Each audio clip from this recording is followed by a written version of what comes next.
박수로 모셔주시기 바랍니다.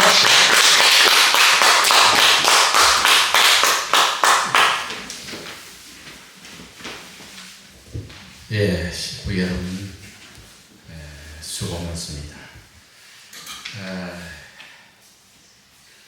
어제 우리 김건조 회장님하고 저하고 우리 교회장님하고 또 하흥렬 전 군수님은 바빠서 참석을 못하시고 경남도 지부 운영위원회 그 위촉식에 참석을 해서 왔습니다.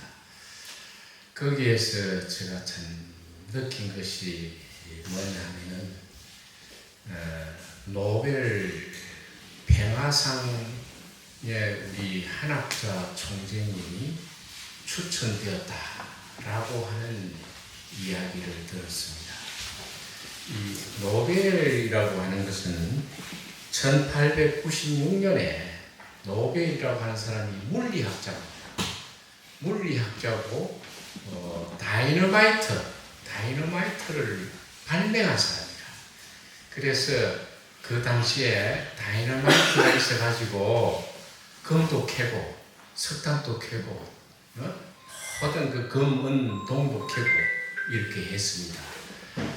그런데 이 양반이 가만히 보니까 다이너마이트가 이 사람들에게 굉장히 큰 경제적 그 보람을 느끼게 해주고 행복을 주지만은 다이너마이트를 잘못 사용하면 큰일 나겠다 이 생각을 했어요. 그래서 이 인류에게 평화를 주고 의로 행복을 주고 즐거움을 주고 번영을 주는 그런 사람들을 발굴해서 상을 줘야 되겠다. 이래서 전 유산을 스웨덴 그 은행에다가 맡기고 그것이 체계화돼 가지고 오늘날 노벨 그 상이 재직되어져 가지고 지금 전 세계적으로 큰 상으로 히트를 치고 있습니다. 이게 참 고맙게도 이탈리아에 있는 그 종교 지도자가 인트로빈이라고 하는 사람이 추천을 했어요. 우리 한학자 총재님을. 그 추천을 어디다 했느냐 하면은 워싱턴 타임즈지에 기교를 했습니다. 한학자 총재님이 쭉 걸어왔던 쭉 이야기를 쭉 많이 하고 일본이 지금 우리 가정교회가 어떻게 됐냐면은 그 종교재단이라고 하는 것이 그 취소가 되어졌습니다. 그래서 이 양반이 사람이 잘못하면은 그 사람한테 죄를 묻고 잘못을 물어야 되는데 그 종교 자체를 말살하는 것은 이것은 인류 번영과 인류 평화의 행복에 부합되지 않는다. 막 그런 기고를 올렸습니다. 정말 합당한 말씀입니다. 합당한 말씀입니다. 아니 가톨릭도 있고 장로교도 있고 기독교 수많은 교회가 있는데 그 속에서는 사기꾼도 있고 강도도 있습니다. 강도도 있다고 해서 교회를 없애버리면 안 된다 이게요. 그 교회가 지향하는 것이 얼마나 위대하고 보람이 있는 것인지 그것을 간과해야 된다. 그것이 모델이 되어가지고 전 세계적인 종교를 억압해서는 안 된다. 라는 뜻에서 노벨 평화상을 줘야 된다. 이렇게 추천을 근데 그 추천을 한 사람은 그 슬로바키아 교통부 장관이고 유럽 연합의 집행위원을 맡았던 얀 피겔이라고 하는 박사입니다. 이 박사가 정말로 노벨 평화상에 대한 이 노벨 평화상은 스웨덴에서 주는 게 아니고 어디서 주느냐 하면 이것은 노르웨이 의회에 가면은 그 평화상 그 집행위원이 5명이 있답니다. 그 사람이 결합해가지고 평화상을 주게 됩니다. 그래서 이 평화상을 추천했는데 정말로 노벨 평화상을 받아야 할 자격이 너무나 차고도 넘치는 것이 한학자 총재. 문선명 총재님입니다. 왜? 그 기교회에 보면은 참 지금까지 참가정 활동을 해왔다. 가정이 무너지고 가정이 해체되는 이 시대에 가정을 바로주는 이 가치가 위대한 업적을 수십 년 동안에 해왔다. 이 업적이 얼마나 크냐. 그 다음에 피스로드를 통해서 얼마나 큰 업적이 있느냐. 지금 말이에요. 우리가 그냥 기름을 가오면 그냥 가오는 줄 아는데, 중동에 그 전쟁이 일어나니까 호르무즈 해역이 막히니까 기름이 안 오니까 전 세계 경제가 지금 미쳐거리고 있어요. 길이 얼마나 중요한 길이 막히니까 그래요. 그 길을 뚫자 한일 터널을 만들고 베링 해역을 만들고 피스로드는 그 뭐예요? 평화의 길 아닙니까? 평화의 길을 다듬고 만들자. 이것은 분명히 세계 평화를 위한 노벨 평화상을 받을 자격이 있다. 그리고 DMZ에다가 평화공원을 짓자. 이런 아름다운 얼마나 많은 이야기 활동을 해왔습니까? 세계 정상들을 모아놓고 그 많은 돈을 투자해가지고 평화에 대한 세미나를 하고 세계가 나아가야 할 길을 밝히고 그런 덕분을 밝히신 분은 이분밖에 없다. 이렇게 해서 평화상을 추천했습니다. 한학자 총재님이 평화상을 받아야 할 자격이 있듯이, 그럼 우리는 뭐냐? 우리는 평화상을 받도록 만든 주인공이들입니다. 우리들에게도 노벨 평화상을 받을 자격이 있습니다. 영적으로 보면 엄청난 상을 받아야 됩니다. 오늘 김건조 회장님 계시지만 정말 보물 같은 분입니다. 예? 이런 분이 평화상을 받아야 돼요. 예? 그 깃털이 우리가 한 줄기 한 방울 되는 정성이 모아져서 평화상을 받을 수밖에 없는 그런 자격을 획득해요. 평화상을 받으면 더 좋고, 안 받아도 이미 추천되어졌다고 하는 것은 아무나 추천하는 게 아닙니다. 이게 아무나 추천하니까 그만한 자격이 있다. 이게 받지 않았다도 자격이 있다. 하늘이 볼 때는 넉넉한 자격이 있다. 충분한 자격이 있다. 그래서 우리는 이 자리에 몇몇 안 되는 식구들이 모였지만은 노벨 평화상을 모두가 다 받을 수 있는 자격과 긍지를 가지고 이 자리에 있다. 하늘의 도배들이, 하늘의 보물들이, 하늘의 노벨상을 받을 주역들이 이 자리에 모였다. 이렇게 생각하면 기분이 참 좋습니다.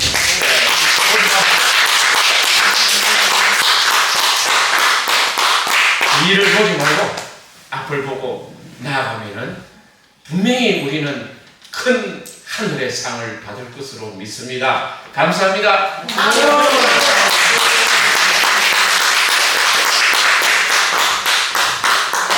네, 감사합니다.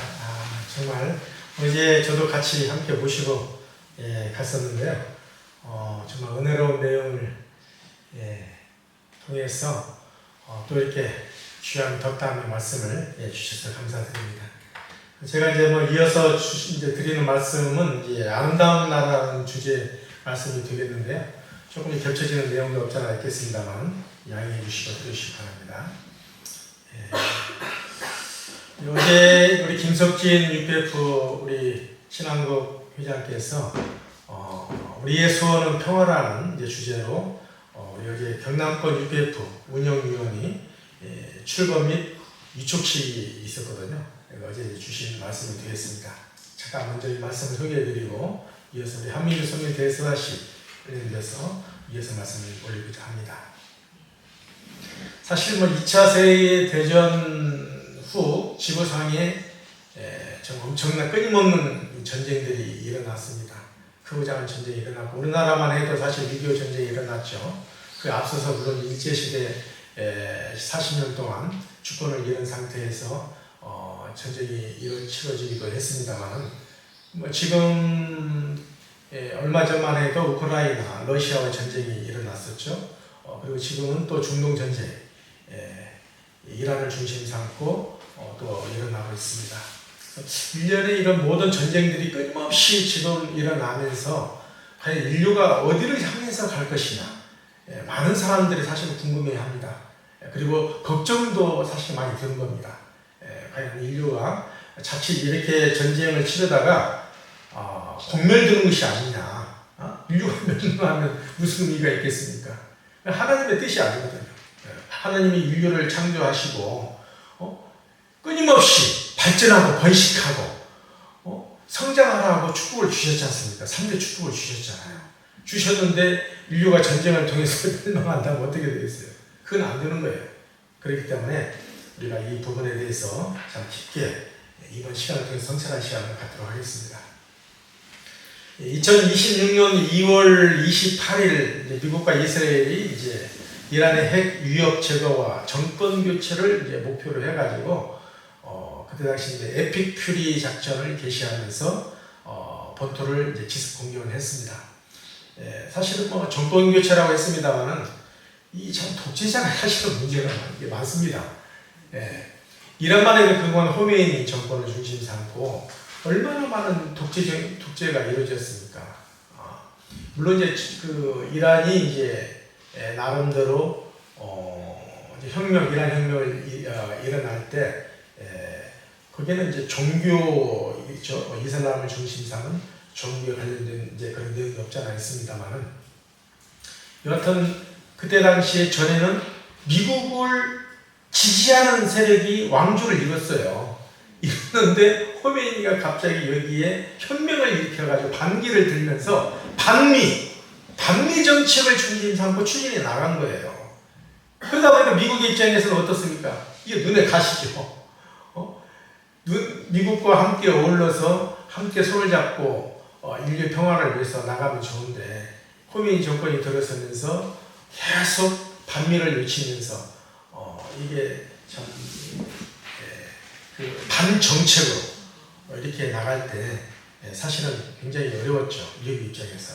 그런데 이제 딱 기회를 잡은 거예요, 이번에. 이란이 핵을 가지려고 한 거예요. 이건 안 된다. 용납할 수 없다. 이란이 핵을 가질 경우는 누가 가장 큰 위협이 있다고요? 이스라엘 중심 삼고 전 중동 지역이 엄청난 위험에 놓이게 됩니다. 지금 이번 중동 전쟁을 보십시오. 이란에서 보낸 그 드론에 의해서 주변에 아랍에미리트, UAE, 그 다음에 사우디아라비아 이런 나라들이 엄청난 공격을 받았어요. 그 조그만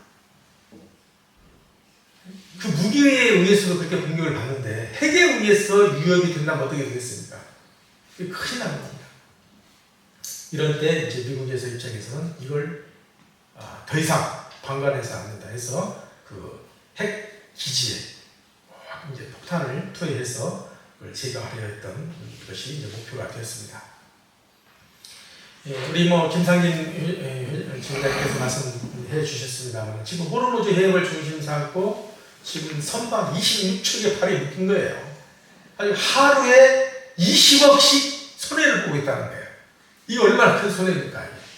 인류가 전쟁에 의해서 비단 한국뿐이겠습니까? 세계 모든 지금 중동을 중심 삼고 관계된 그 모든 나라들은 다 지금 엄청난 경제적인 손실을 보는 거예요. 이게 얼마나 이게 낭비입니까? 이런 참 이렇게 쓸데없이 소비되는 전쟁에 의해 소비되는 돈을 가지고 인류의 평화를 위해서 우리 북한 동포들을 도와준다 얼마나 좋겠습니까? 우리 북한 동포들 굶어 죽겠습니까? 굶어 죽지 않는 거예요. 여튼 호르무즈 해협을 중심 삼고 이제 해상 운송의 그 길목이라고 하는데 이제 영어로는 초크 포인트라는 이제 그렇게 설명을 하더라고요.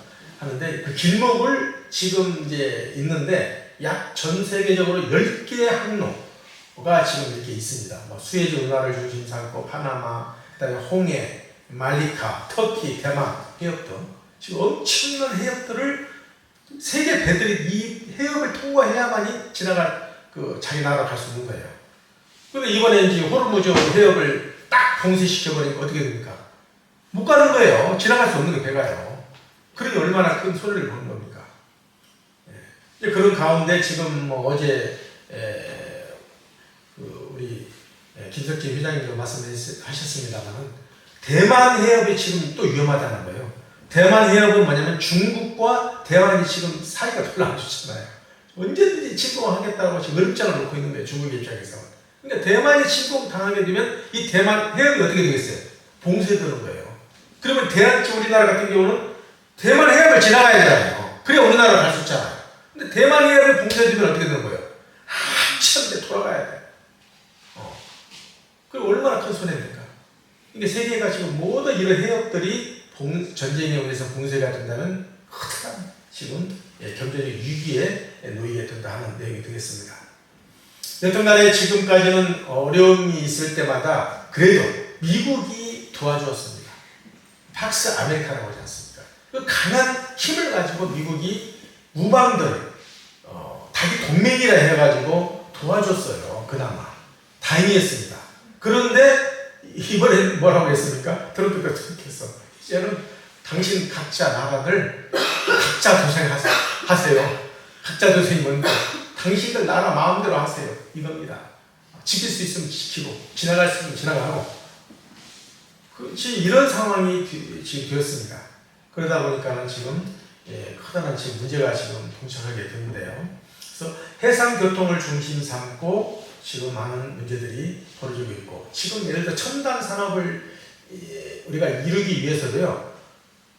이 전부 관계가 있어요. 이 유류하고 유해에서 뽑아내는 그 모든 그 요소들이 하고 다 관계가 밀접한 관계가 있는 거예요. 세계 경제는 자 그런 관계가 있기 때문에 뭐 하나만 부족해도 세계 경제에 엄청난 큰 타격을 받는 것을 알게 됩니다.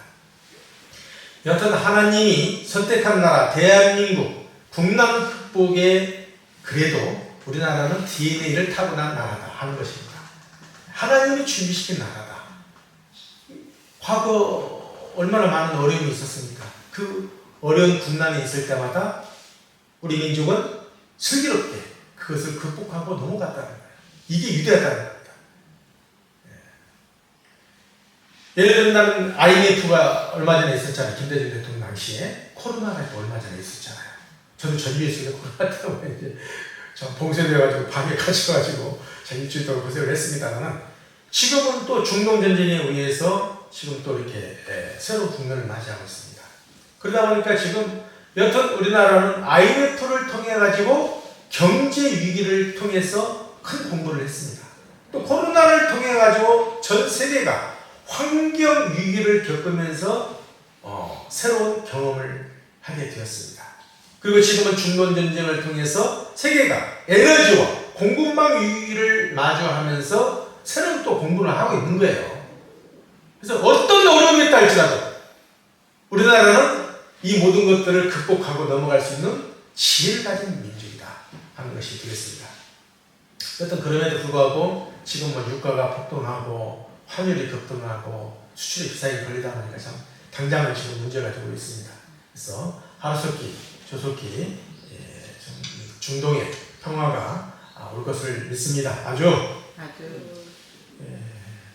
그래서 지금 우리 김상진 회장님도 전 실장님께서도 이제 소개에 올렸습니다만은 지금 슬로바키아 교통부 장관이죠.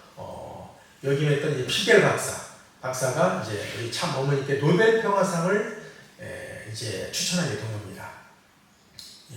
뭐 모르겠습니다. 이제 이게 받을지는 모르겠습니다만은 우리 회장님 말씀 따라 추천만 되어도 이건 엄청나다는 거예요. 그래서 이때 당시에 또 이런 입장에서 이제 추천을 해주셨는데요. 한 총재는 세계 평화, 종교 간 대화, 그리고 평화로운 세상의 기반인 가정의 가치 기회를 위해 헌신해 오셨습니다. 이게 이제 공식 추천을 해 주셨습니다.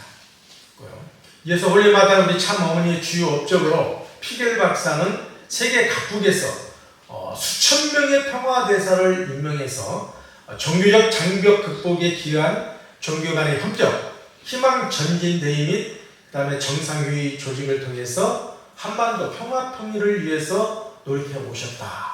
이렇게 이제 하는 입장에서 추천해 주셨고요. 다음으로 이어서 세계 평화 운동가들을 기리는 권위 있는 선악평화상을 제정해서 이걸 인도주의적 입장에서 이걸 이끌어 오셨다.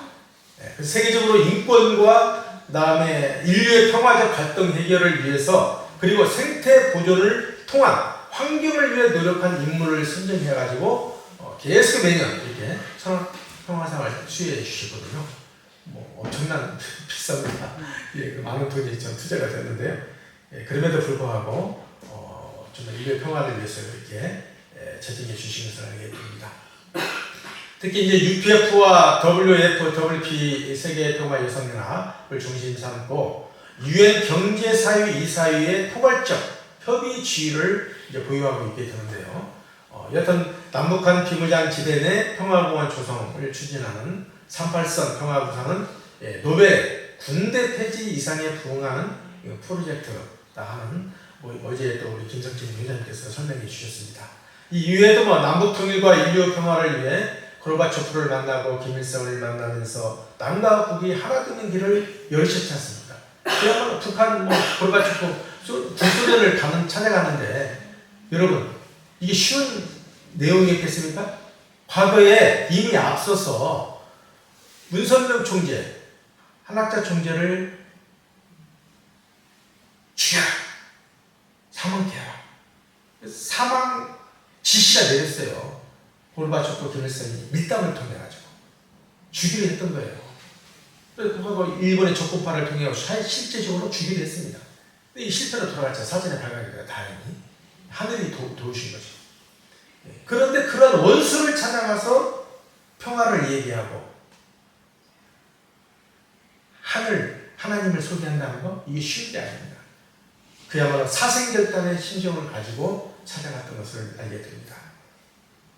이러한 사생결단의 심정에 위해서 인류의 평화를 위해서 실천해 오신 분이었다는 입장에서 추천해 주셨고요.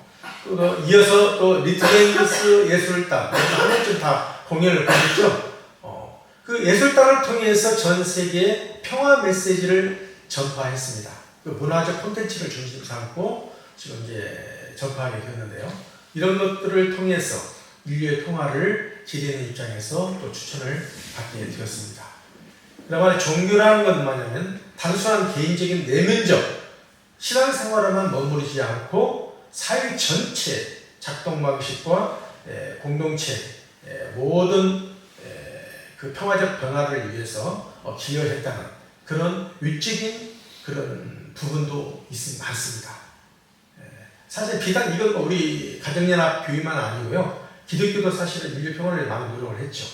다른 타 종교도 인류의 평화를 위해서 나름대로 많은 노력을 해왔습니다.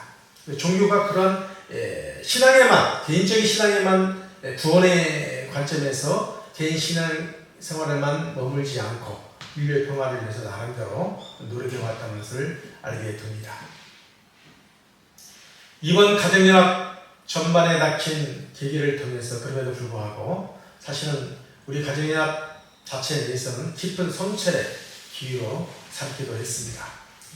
저희는 이번 일을 계기로 해서 종교인으로서의 본분과 사명을 더욱 진지하게 생각할 수 있는 기회가 되었고요. 여기에 대해서 성실히 앞으로 우리가 책임을 지고 앞으로 실천해 나가겠다는 그런 또 결의를 다지기도 했습니다. 우리나라 한민족은 어떤 나라입니까? 하는 나라입니다. 여러분 이해 가십니까? 대한민국 국회에 새겨진 그 한이라는 말은 원래 환에서 나온 거예요. 나온 건데 이것은 깊은 우리나라의 민족의 지원 신화, 고조선의 건국 신화와 관계가 깊습니다. 그래서 우리 건국 신화에 나오는 환인이 통치하는 나라, 이것이 황국이에요. 즉 우리 대한민국 한국이라는 거예요. 그래서 대한민국은 바로 하나님의 나라다. 이 얼마나 위대한 나라입니까? 이처럼 하나님은 대한민국 국회까지 하나의 이념과 전통을 새겨서 이 민족이 평화와 화합과 그리고 참사랑을 중시하는 하나님의 민족임을 깨닫게 해주시고 계시다는 것입니다.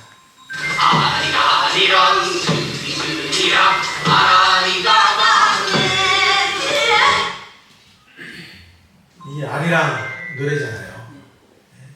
이 아리랑 노래를 들을 때마다 참 마음이 뭉클하는 마음이 일어납니다. 왜 그럴까요? 1절에 우리 참 부모님께서도 우리 인생에 대해서 이제 말씀하시면서 우리 인생길은 12개의 고갯길을 걸어가는 아리랑 고갯길이 있다. 이런 말씀 주셨어요. 그 아리랑 고개를 잘 넘어가야 한다는 거예요. 그래야 천국에 갈 수 있다. 이런 말씀 주셨어요. 그 한 고개를 넘어갈 때마다 때로는 그렇죠. 여러 가지 면에서 우리를 힘들게 하는 부분이 있어요. 그 힘들게 하는 그 부분들을 잘 넘어가야 한다는 겁니다. 그래서 그 고갯길을 넘을 때 우리 민족은 하늘과 밝음을 찾아가는 그런 한설인 사이에 많았던 그런 모든 복귀의 섭리의 하늘 내립짓고 새로운 세계로 하나님의 나라로 넘어갈 수 있다 하는 의미를 드리겠습니다. 여러분 그 BTS 방탄소년단 여러분 잘 아시죠? 이제 연배가 드시는 우리 어르신들은 잘 모를 것입니다. 그렇지만 우리 젊은 분들은 잘 아실 것이에요. 이 BTS 방탄소년단은 세계적으로 가장 넘버원입니다. 유명한 가수예요. 이 가수가 이번에 이제 3월 21일 날 광화문에서 특별 공연을 했어요. 이때 가장 하이라이트 그 노래가 어떤 곡이었는 줄 아십니까? 바로 아리랑 노래였어요. 자, 한번 들어보시죠.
여러분 어떻습니까? 이 아리랑 노래 들으니까 신이 납니까? 예, 참 이 아리랑 노래는 신이 나는 부분도 있습니다만 우리 민족의 애환이 담긴 노래죠. 그리고 사랑이 절묘하게 그 어우러진 하모니가 이룬 그런 노래라 볼 수가 있겠습니다. 이 노래가요 몇 주간 세계 빌보드 차트 1위를 차지했어요.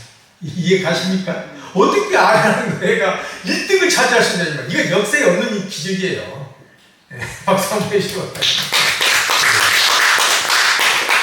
바로 한민족 서사를 담고 있기 때문에 그렇습니다. 그 아리랑.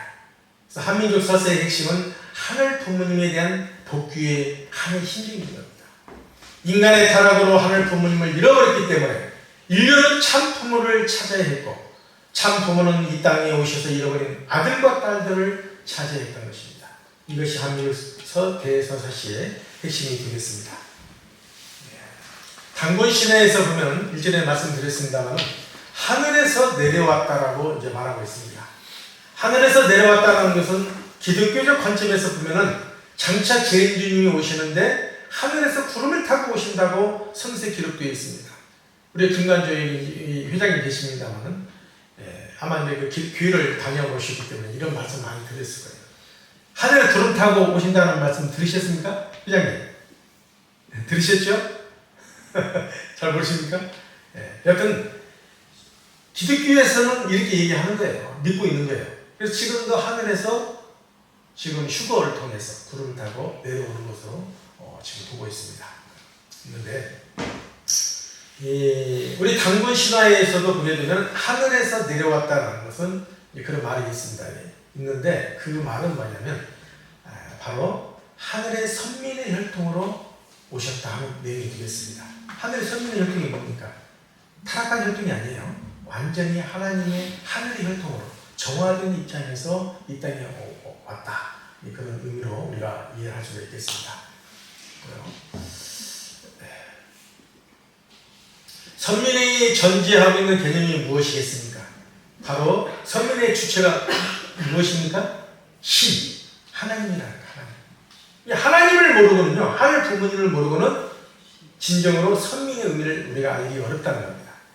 우리가 뭐 동해물과 백두산이 마르고 닳도록 하느님이 보호하사 우리나라 만세.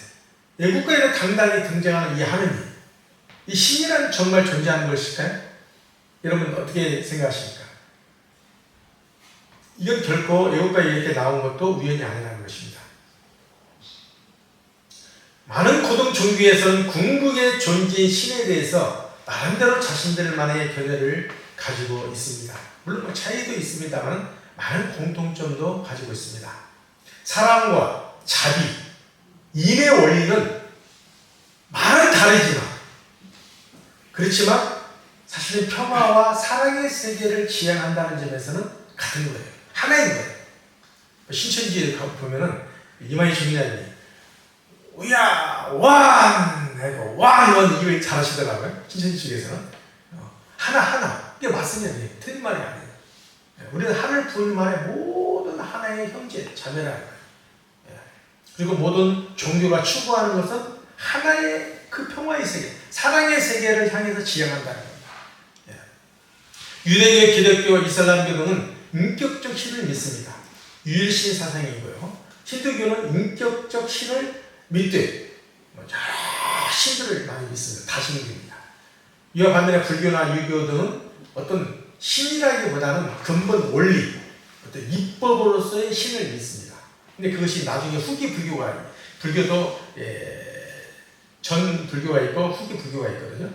후기 불교로 넘어오면서 약간 좀 뭐랄까요, 기복적인 신앙으로 흘러가고 있습니다. 지금도 보면은 뭐 절에 가면은 그 조상들 회원한다 그러지 않습니까? 1000만원씩 주고 그래요. 회원하면 하는데 불교는 그렇습니다.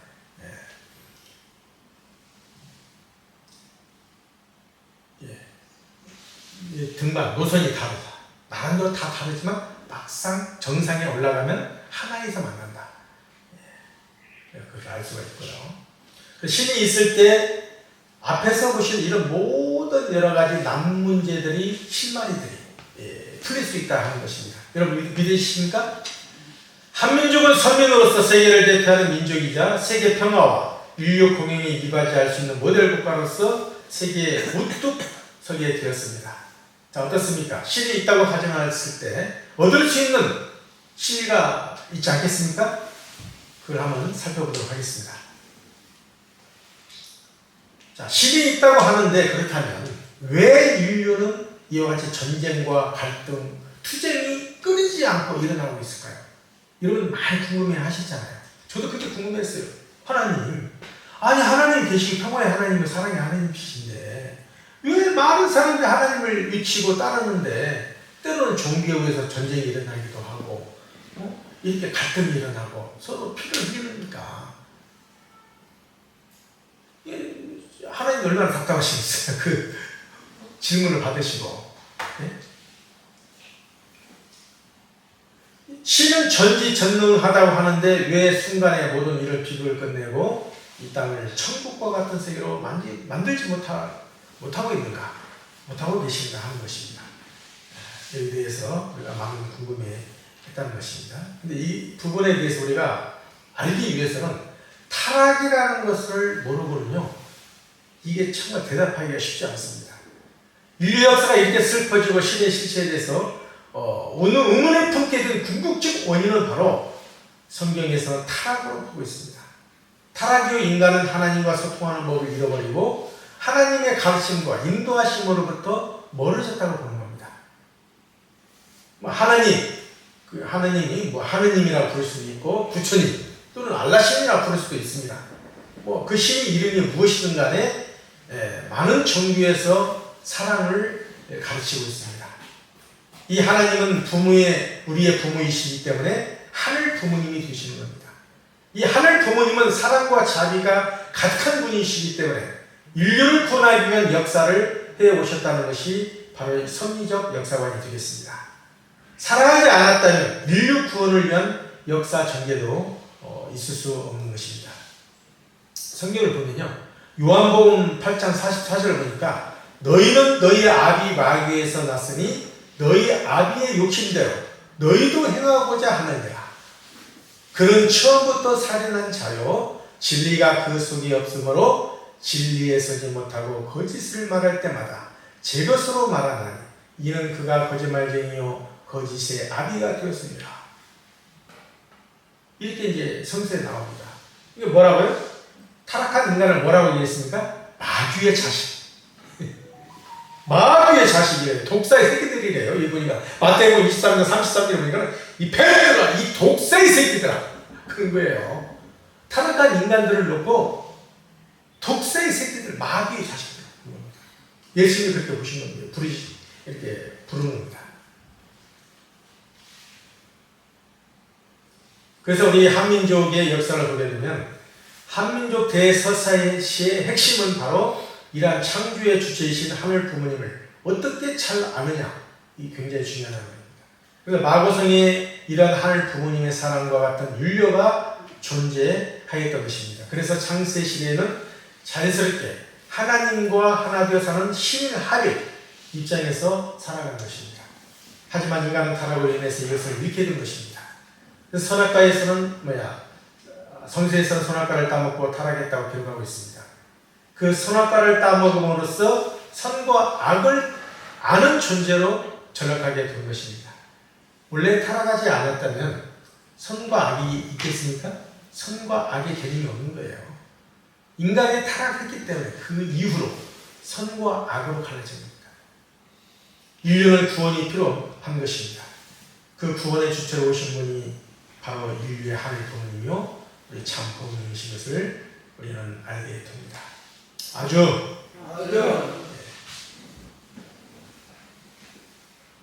역사는 하늘 부모님의 창조 이상을 실현하기 위한 구원 섭리 역사인 것을 알게 됩니다. 태초의 아담과 해와의 불신으로 인한 타락으로 인해 우리는 가장 소중한 것을 잃어버렸습니다. 하늘 부모님의 사랑과 생명 그리고 가장 본질적인 하늘의 혈통을 잃어버린 것입니다. 이 잃어버린 혈통을 다시 찾기 위해서 하늘은 얼마나 고단한 길을 그 아리랑 고개 12개 고갯길을 넘어오신 겁니다. 타락한 세상을 심판하시고 노아 가정을 통해 겨우 의로운 혈통의 씨앗을 보존하시고 그 노아의 가정이 이제 후손들이 어느 족속입니까? 셈족, 세 족속이 있었잖아요. 셈의 족속, 함의 족속, 야벳 족속. 이것이 전 세계로 퍼져나간 거예요. 그 후손들은 영적으로 타락한 서방의 어둠으로부터 분리하여 생명의 빛이 떠오르는 동방으로 인도가 된 거예요. 그 족속 중에 일부가 어디를 향해서 걸어갔다고요? 동방을 향해서 넘어간 겁니다. 여하튼 하나님과 인간은 부모와 자식의 관계라고 볼 수가 있습니다. 하늘 부모님은 우리를 자녀로 창조하셨고 심지어 우리가 그분의 모습을 닮았고 생육하고 번식하여 만물을 주관하라는 3대 축복을 내려주신 것을 알게 됩니다.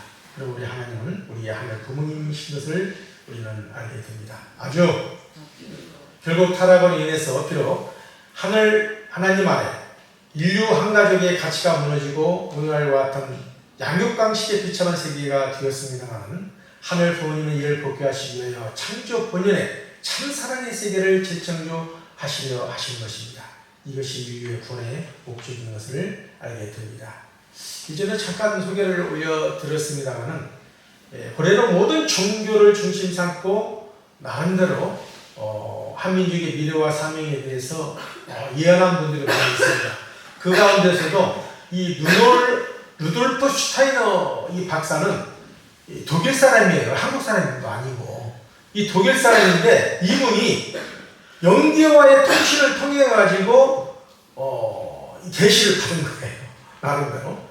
근데 이분이 어떤 계시를 받았느냐 하면은 극동에 있는 성배 민족을 찾아라 이런 계시를 받은 거예요. 그래서 처음에는 혹시 일본이 아닌가 중국이 아닌가 뭐 여러 가지 나라를 찾아다녔다는 거예요. 근데 아무리 봐도 아니라는 거예요. 근데 이 이 슈타이너 박사의 그 제자도 한 분이 또 계셨어요. 일본 사람이었는데 일본 인지학회 회장이었던 다카하시 이와오 씨가 있는데 이분이 이제 자기 스승의 말을 듣고 야 그럼 극동에 선배를 받을 수 있는 나라가 어느 나라일까 한번 살펴보자 찾아보자 해가지고 자기 일본 민족인 줄 알고 처음에는 갔다는 거예요. 아무리 봐도 일본 민족은 세계를 또 침략하는 것도 있고 여러 가지 보니까 혈통적으로 그렇게 썩 밝은 건 아닌 것 같다 그렇게 본 거예요. 딱 봤는데 한때 그렇게 못 살고 그렇게 어렵게 힘들게 살던 이 한민족이 바로 그 민족이었구나. 모든 인류로부터 경배를 받을 선배를 받을 민족이었다는 것을 발견한 거예요. 그럼 박수 한번 보내시기 바랍니다. 우리 참고인은 한때 그런 말씀을 주셨어요.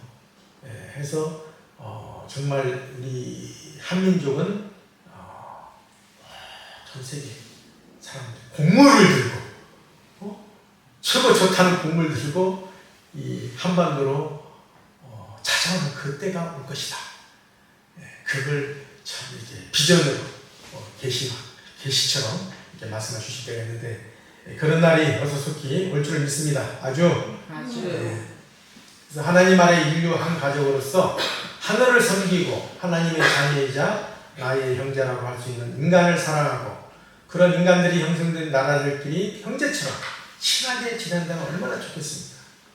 그 세계를 우리 참 부모님 뭐라고 말씀하셨어요? 공생, 공영, 공의주의 사회다. 이렇게 설명하셨어요. 자, 공생은 뭡니까? 가장 기본적인 건 뭐냐면 우리가 물질적으로, 경제적으로 어려움에 처해서는 안 된다는 거예요. 굶어 죽어서는 안 된다는 거예요. 경제적으로 일단 해방을 받아야 돼요. 그래서 일단 먼저는 공생주의를 지향한 겁니다. 주창하신 거예요. 그러니까 모든 사람들이 더불어 잘 살아야 된다. 두 번째로는 공영주의, 정치적인 이건 하나의 이념이 되겠습니다만 바로 모두가 함께 모든 국민들이 평화와 행복을 이루기 위해서 정치인들은 그 일을 위해서 노력해야 된다. 그렇잖아요. 국민들의 행복을 위해서, 번영을 위해서, 국민들의 평화를 위해서 목적이 아니라면 정치가 무슨 의미가 있겠습니까? 그렇지 않겠습니까? 서로 분열시킨다는 문제가 되는 거죠. 분열이 아니라 통합, 화합, 통일, 평화, 사랑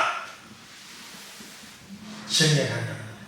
또 마지막 공의주의, 윤리적인 이제 그런 입장에서 그런 이제 지향하는 입장인데요. 자, 어떤 윤리를 지향하는 겁니까? 사랑의 윤리예요.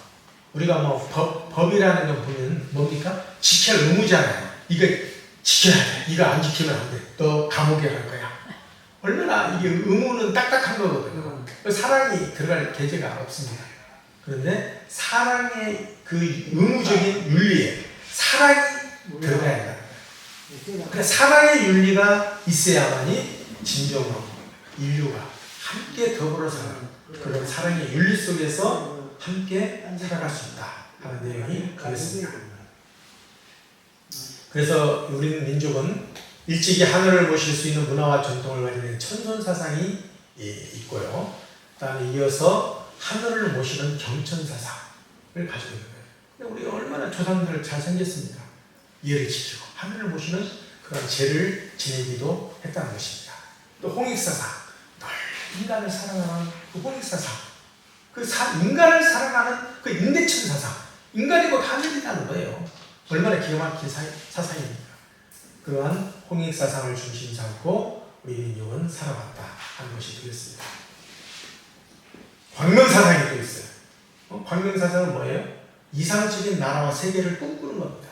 꿈꿔왔다는 것입니다. 그렇기 때문에 지금 성서에서 보게 되면 하나님 나라를 지향하고 있잖아요. 우리 참부모님은 어떤 나라를 선포하셨습니까? 천리국. 두 사람이 하나 되는 세계. 그 뭐예요? 하늘 부모님과 인간이 하나 되어야 합니다. 그리고 지상세계와 전산세계가 하나 되어야 돼요. 두 세계가 하나 되는 세계. 두 사람이 하나 되는 세계. 가정을 중심 삼고도 부모와 자식이 하나 되는 세계. 부부, 남편과 아내가 사랑하고 하나 되는 세계. 이게 천국이에요. 그렇잖아요. 그렇지 않으면 어떻게 평화의 세계가, 평화의 그런 나라가 이루어질 수 있겠습니까? 광명사상을 주창해 왔다는 것입니다. 여러분 아시지 않습니까? 이순신 장군 다 이길 수 없는 전쟁에서 가보니까 배 10척만 남은 거예요. 그게 어떻게 해요? 그리고 그 수병들 바라보니까 다 전쟁에서 져가지고 얼마나 자꾸지 않게 하는 신경으로 다 살아가는 거예요. 그러한 패잔병들을 다시 훈련시키고 거기에 뭘 심어줬어요? 애국의 정신을 심어준 거예요. 선멸의 정신. 너희들이 아니면 너희들 목숨을 가지고 우리의 목숨을 가지고 이 나라가 지키지 않는다면 너희들 당신들의 부모와 자식들, 형제들은 모두 죽는 거야. 그러한 엄청난 애국의 정신을 풀어주고 집어넣은 겁니다. 그게 바로 천신입니다. 천신. 그래서 난중일기에도 보게 되면요, 이방에 신인이 꿈에 나타나 가르쳐주기를 이렇게 하면 크게 이기고 이렇게 하면 진다라고 연기에서 가르쳐줬어요. 여러분 믿어지십니까? 이순신 장군에게요, 하늘의 계시를 통해서 이렇게 해야 된다, 이렇게 해야만 이길 수 있어, 다 가르쳐준 거예요. 여러분 믿어지십니까? 그러니까 이순신 장군도 전쟁에 승리하고 그때 어떤 말씀을 하셨습니까? 차실천행을 얘기하십니다. 위대한 승리는 하늘이 도울 때 가능하다. 얼마나 기가 막힌 말씀입니까? 그래서 이와 같이 정말 애국의 정신이 바로 천심으로서 우리가 이 나라의 민족을 지켜왔다는 것을 우리는 알게 됩니다. 이뿐만이 아니에요. 여러분 심청대는 잘 아시잖아요. 눈을 뜨지 못하는 그 아버지를 눈을 뜨기 위해서 인당수에 자기 몸을 던진 거예요. 여러분 그게 실수입니까? 그러니까 하늘이 감동해서 용왕이 왕비가 됐잖아요. 왕비가. 나중에 나타나죠. 자기 아버지 앞에 나타났어요. 자기 아버지의 눈을 뜨게 해준 거예요. 그 효의 정신을 나중에 토인비 박사가 어느 날 영국에 갔는데 그 이야기, 효에 대한 얘기를 들은 거예요. 그 얘기를 듣는 거예요. 얼마나 이성적입니까? 지성적입니까? 세계적인 석학 아닙니까? 최고의 토인비 박사, 역사자 아닙니까? 이 양반이 갑자기 눈에서 눈물을 흘린 거예요. 눈물을 흘리면서 뭐라고 얘기했습니까? 예? 만약 인류가 새로운 별로 이주해야 한다면 가져가야 할 딱 한 가지 있다면 바로 이 효의 문화다. 얼마나 기가 막힙니까? 예. 이와 같이 효의 정신을 가진 우리 민족이었던 것을 알게 됩니다. 마지막으로 마크 피터슨 박사님에 대한 건데요. 이분이 하버드 대학교의 우리 한국 역사 전공자입니다. 한국에 누구보다 잘하시는 분이에요. 이분이 어느 날 방송국에서 이제 기자 간담회를 한 거예요. 이분이 이게 이제 이런 질문을 했어요. 대한민국은 1960년대만 생각해도 세계에서 가장 가난한 나라이기 때문에 불쌍하다 생각하시지 않았습니까? 이렇게 기자가 질문을 했어요. 그랬더니 박사님이 뭐라고 대답했냐면, 물론 그때 당시에 많은 미국 사람들이 그렇게 생각했다.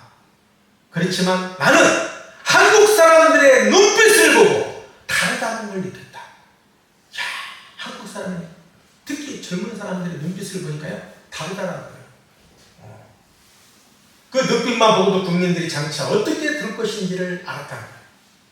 이 박사님이 한국에 와서 학생들에게 한번 물어봤다는 거예요. 왜 이렇게 열심히 여러분들 공부하십니까? 예? 그러니까 대다수의 많은 학생들이 우리나라를 위해, 이 나라를 위해 경제학을 공부합니다. 이 나라를 새로 건설하기 위해서 공부합니다. 이렇게 대답을 했다는 거예요. 전부 뭘 위해서요? 나라를 위해서. 얼마나 가난하고 못 살았던 나라였습니까? 이 나라가 위해서 정말 잘 살아야겠다는 그 일념과 신념을 가지고 공부를 한다는 그 학생들의 눈빛을 바라보고 앞으로 이 학생들이 자라서 10년이 지나고 20년, 30년 후에는 역사가 바뀔 것이다. 그 눈빛을 보고 알아봤다. 박수 한번 해주시고. 그리고 우리나라 보면 김씨, 박씨, 이씨 가장 많잖아요. 외국에는 별로 이렇게 많은 성씨가, 한 성씨들이 이렇게 많지가 않대요. 근데 그 이유를 가만히 보니까, 연구해 보니까, 예를 들어서, 일본의 후지와라 가문을 한번 연구했다는 거예요. 했는데, 헤이안 시대에 이 후지와라 가문은 천황의 대리인 역할을 했어요. 그래가지고, 그 가문이 어느 날 몰살을 당하는 거예요. 그러니까 성씨가 별로 남아있지 않아요, 사람들이. 그런데 이 대한민국 사람들은 이게 성씨가 많은 거예요. 왜 그런가 봤더니, 예를 들어서 김유신 장군을 놓고 보더라도, 원래 김유신 장군은 어느 나라 사람이었습니까? 가야 사람. 우리 고성은 소말 캐피탈을 수도했잖아요. 근데 금광가야 사람이었어요. 이분이 같은 가야지만. 예. 근데 김유신 장군의 여동생이 하나 있었는데, 여동생이 누구에게 시집 갔어요? 김춘추. 왕에게 시집을 간 거예요. 그러니까 김유신 장군하고 김춘추하고 왕하고 어떤 관계예요? 매제 관계지. 예. 신라가 가해가 비록 망했지만 그 김유신 장군의 그 사람 됨됨이를 보고 그걸 받아준 거예요. 죽이지 않고. 이 김유신 장군이 신라가 김유신 장군을 중심 삼고 신라가 통일시킬 수 있는, 신라가 뭐냐, 삼국이 통일될 수 있는 길이 열려진 거예요. 이처럼 우리 민족은 함부로 사람을 이렇게 너무 지나치게 이렇게 가문을 멸망을 시키거나 하지 않았다는 거예요. 그래서 원수로 갚지 않고 서로 용서하고 하나로 품어진 그 평화 정신이 있었기 때문에 가능했다는 내용이 되겠습니다. 한번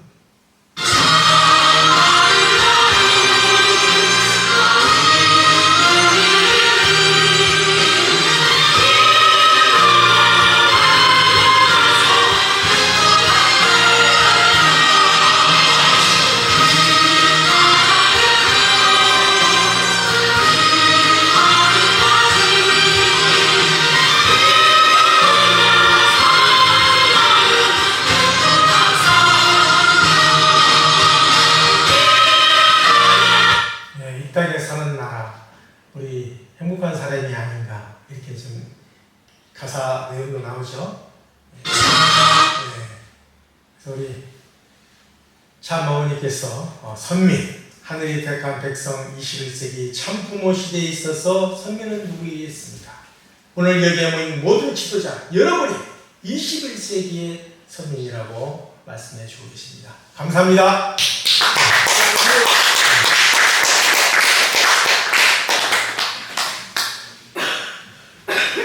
같이 통일의 노래 부르겠습니다.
진심으로 감사드리옵나이다.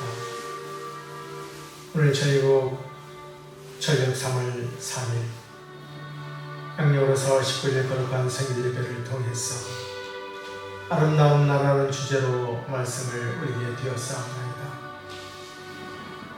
이 나라 민족이 하늘의 선민으로 택함을 받기까지 거래할 12곡의 아리랑 고개가 있었다는 것을 저희들이 기억하지 않을 수 없사옵나이다. 수많은 위침 속에서도 불하지 않고 이 나라를 지키기 위해서 살아간 우리 선열들의 피와 땀이 서려 있다는 것을 저희들은 알게 되옵나이다. 선열들이시여 역사여 주시옵소서. 이 민족을 끝까지 지켜주시고 인도하여 주시는 사패 진실로 감사드리옵나이다. 대추의 인간의 타락이 없었다면 어찌 이러한 험난한 세상이 되었겠사옵나이까. 인류의 타락으로 인해서 하늘 부모님을 잃어버렸고 하늘 부모님의 그 온전한 심정을 치료하지 못하였기에 인류는 갈 길을 잃은 마치 고아와 같이 방황하면서 살아갈 수밖에 없었던 것을 알게 되었나이다. 이러한 인류 가운데 과거 4대 성현들을 보내주시고 2000년 전 예수님을 보내주셔서 독생자로 보내주신 것을 알게 되었나이다. 독생자 예수님을 통해서 어린자 혼인잔치를 통해서 온전한 독생자를 맞이해 아버지 인류의 참품의 길을 걸으셔 하셨다. 인간들의 무지에 의해서 불신에 의해서 온전한 참품의 길로 걷지 못하시고 내가 다시 재림하리라는 약속을 남기시고 부활하신 것을 알게 되옵나이다. 이 땅 위에 참품은 오셔서 아버지의 진정으로 승리하신 것을 알게 되옵나이다. 그렇지만 아직도 무지몽매한 인간들이 참 부모님의 온전한 유산과 가치를 알지 못하고 아직도 참 부모님이 지금 그 지수에서 아버지 영의 몸으로 계신 것을 생각할 때 진정으로 안타까움을 금할 길이 없사옵나이다. 온전히 아버지 주님 우리 참 부모님 온전히 유산과 가치를 깨닫고 인류의 평화를 위해서 걸어오신 그 모든 걸음걸음들이 결코 헛되지 않다는 것을 알고 모두가 환영하면서 오늘은 아버지 그 평화의 길로 나설 수 있도록 역사하여 주시옵고 온전히 황국케 인도하여 주시옵소서. 무엇보다도 참 어머님 평생에서 아버지 지금 아버지 회복 과정에 계신 줄 알고 있사오니 온전히 모든 성체를 지켜 인도하여 주시옵고 함께하여 주시옵소서. 우리 식구들 가운데도 여러 가지 건강이 잘못돼서 병석에 있는 당신의 자녀들도 있사옵나이다. 그들 일일이 찾아가 주셔서 아버지 인도하여 주시옵고 함께하여 주시옵소서. 온전히 아버지 회복될 수 있도록 역사하여 주시옵고 인도하여 주시옵소서. 그리고 우리 모든 사랑하는 식구님들 한 주간도 하늘 앞에 아버지의 땀과 정성을 다해 공헌하는 그 손길들 잊지 않으시고 아버지 온전한 당신의 사랑과 축복으로 인도하여 주시옵기만을 간절히 바라고 원합니다. 한 주간도 모든 전체를 지켜 인도하여 주시옵고 모든 것을 하늘 앞에 의탁하는 심정으로 저희들 살기를 원하오니 온전히 함께하여 주시옵기만을 간절히 바라고 원하면서 모든 전체를 하늘 앞에 맡기올 적에 홀리마다를 모신 축복가정 명령으로 감사 기도드리며 축원드리옵나이다. 아멘.